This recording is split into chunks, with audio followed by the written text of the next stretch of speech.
Chapter 3. So, on the following evening, we again assembled to discuss and arrange our plans.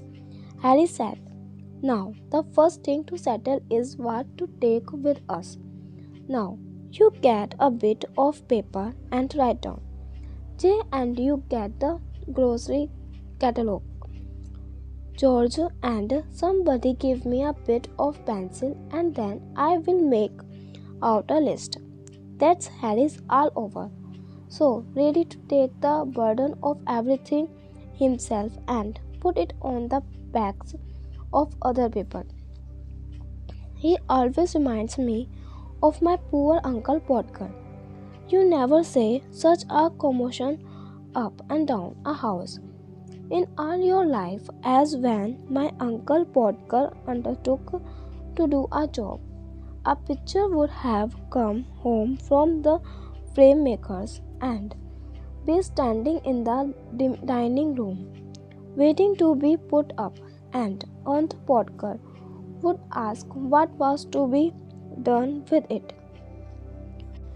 And Uncle Podger would say, "Oh, you leave that to me. Don't you, any of you, worry yourself about that. I will do all that." And then he would take off his coat and begin. He would send the girl out for sixpence of nails, and then one of the boys after her to tell her what size to get, and from that he would gradually work down and start the whole house. "Now you go and get me my hammer, Will," he would shout, "and you bring me the rule. Tom and I shall want the step ladder, and I had better have a kitchen chair too, and Jim, you run round to Mr. Goggles and tell him Pa's kind regards and hopes his legs better, and will he lend him his speed level? And don't you go, Maria, because I shall want somebody to hold me the light, and when the girl come back, she must go out again for a bit of picture cord. And Tom, where's Tom? Tom, you come here. I shall want you to hand me up the picture." And then we would lift up the picture and drop it, and it would come out of the frame, and he would try to save the glass and cut himself, and then he would spring round the room looking for his handkerchief. He could not find his handkerchief because it was in the pocket of the coat he had taken off, and he did not know where he had put the coat, and all the house had to leave off looking for his tools and start looking for his coat, while he would dance around and hinder them. "Doesn't anybody in the whole house know where my coat is? I never come across such a set in all my life. Upon my word, I did not six of you, and you cannot find a coat that I put down not 5 minutes ago. Well, of all the what did I do with the hammer? Great heavens, 7 of you gaping round there, and you don't know what I did with the hammer." We would find the hammer for him, and then he would have lost sight of the mark he had made on the wall where the nail was to go in, and each of us had to get up on the chair beside him and see if we could find it, and we would each discover it in a different place, and he would call us all fools, one after another, and tell us to get down, and he would take the rule and remeasure and find that he wanted half 31 and 3/8 inch from the corner, and would try to do it in his hand and go mad. And we would all try to do it in our heads and all arrive at different result and sneer at one another. And in the general row, the original number would be forgotten, and Uncle Podger would have to measure it again. He would use a bit of string this time, and at the critical moment, when the old fool was leaning over the chair at an angle of 45 and trying to reach a point 3 inches beyond what was possible for him to reach, the string would slip, and down he would slide onto the piano and really fine musical effect being produced by the suddenness with which his head and body struck all the notes at the same time. And Aunt Maria would say that he would not allow the children to stand around and hear such a language. At last, Uncle Podger would get the spot fixed again and put the point of the nail on it with his left hand and take the hammer in his right hand, and with the first blow he would smash his thumb and drop the hammer with a yell on somebody's toes. Aunt Maria would mildly observe that next time Uncle Podger was going to hammer a nail into the wall, she hoped he had let her know in time so that she could make arrangements to go and spend a week with her mother while it was being done. Oh, you woman, you make such a fuss over everything. Uncle Podger would reply, picking himself up. Why, I like doing a little job of his sort. And then he would have another try, and at the second blow, the nail would go clean through the plaster and half the hammer after it, and Uncle Podger be precipitated against the wall with force nearly sufficient to flatten his nose. Then he had to find the rule and the string again, and a new hole was made. And about midnight, the picture would be up, very crooked and insecure, that wall for yards round looking as if it had been smoothed down with a rake, and everybody dead beat and watched the expectant Uncle Podger.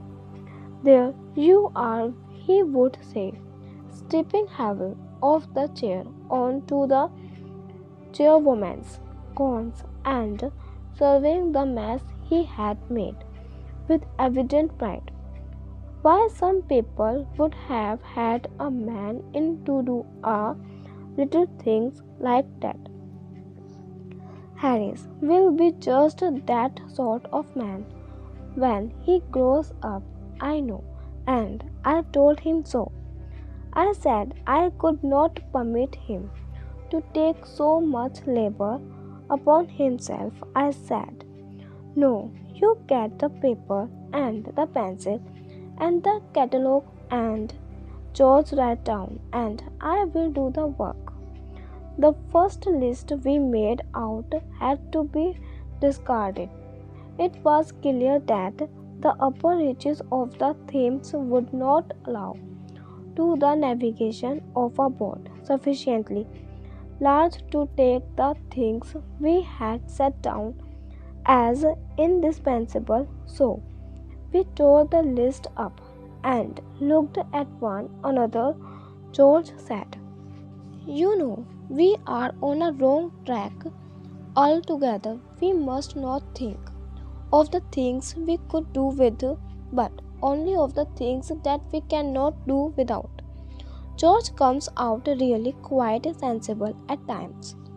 You had be surprised. I call that downright wisdom, not merely as regards the present case, but with reference to our trip up the river of life.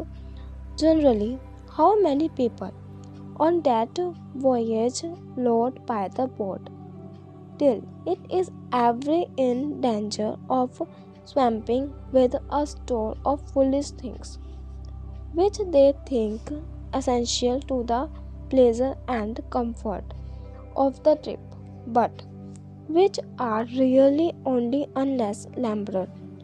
How they pile and poor little craft must hide, with fine clothes and big houses, with useless servants and a host of swell friends that do not care twopence for them, and that they do not care three halfpence for, with expensive entertainment that nobody enjoys, with formalities and fashions, with pretense and ostentation, and with oh heaviest, maddest lumber of all, the dread of what will my neighbor think, with luxuries that only glow with pleasure that bore, with empty show that, like the criminal's iron crown of yore, makes to bleed, and soon the itching head that wears it. It is lumber, man. All lumber, throw it overboard. It makes the boat so heavy to pull. You nearly faint at the oars. It makes it so cumbersome and dangerous to manage. You never know a moment's freedom from anxiety and care. Never gain a moment's rest for dreamy laziness. No time to watch the windy shadows skimming lightly or the shallows or the glittering sunbeams flighting in and out among the ripples or the great trees by the margin looking down at their own image, or the woods all green and golden, or the lilies white and yellow, or the somber waving rushes, or the sedges, or the orchids, or the blue forget me nots.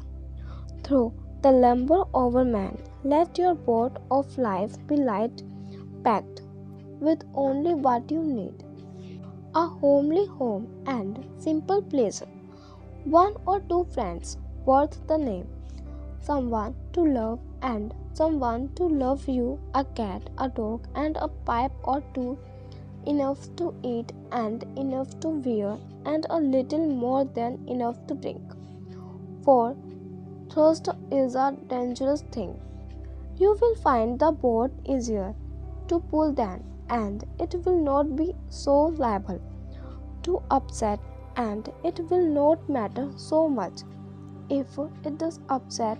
Good plain merchandise will stand water. You will have time to think as well as to work, time to drink in life's sunshine, time to listen to the alien music that the wind of God draws from the human heart strings around us, time to a bag. Your burden really. I quite forgot. Well, we left the list to George and he began it. We won't take a tent, suggested George. We will have a boat with a cover. It is ever so much simpler and more comfortable. I seemed a good thought and we adopted it. I do not know whether you have ever seen the things I mean.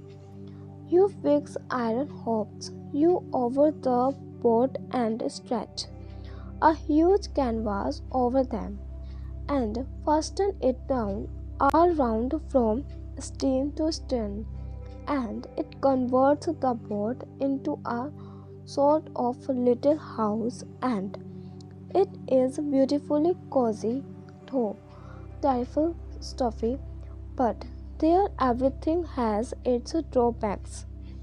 As the man said, when his mother in law died, and they come down upon him for the funeral expenses. George said that in that case we must take a rug, each a lamp, some soap, a brush, and a comb between us, a toothbrush, each a basin, some tooth powder, some shaving tacks. Sounds like a French exercise, doesn't it? And a couple of big towels for bathing. I noticed that people always make gigantic arrangement for bathing when they are going anywhere near the water, but that they don't bath much when they are there. It is the same when you go to the seaside. I always determine when thinking over the matter in London that I will get up early every morning and go and have a dip before breakfast. And I religiously pack up a pair of drawers and a bath towel. I always get red bathing drawers. I rather fancy myself in red drawers. They suit my complexion so. But when I get to the sea, I don't feel somehow that I want that early morning bath nearly so much as I did when I was in town. On the contrary, I feel more that I want to stop in bed till the last moment and then come down and have my breakfast.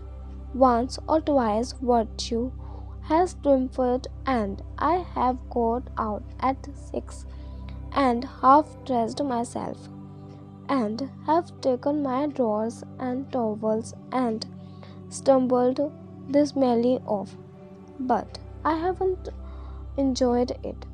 They seem to keep a specially cutting east wind waiting for me when I go to bathe in the early morning. And they pick out all the three cornered stones and put them on the top, and they sharpen up the rocks and cover the points over with a bit of sand so that I cannot see them, and they take the sea and put it 2 miles out so that I have so handled myself up in my arms and hope, shivering through 6 inches of water. And when I do get to the sea, it is rough and quite insulting. One huge wave catches me up and chucks me in a sitting posture as hard as ever it can, down onto a rock which has been put there for me. And before I have said, oh, oh, and found out what has gone, the wave comes back and carries me out to mid ocean. I am beginning to strike out frantically for the shore and wonder if I shall ever see home and friends again, and wish I had been kinder to my little sister when I was a boy, I mean.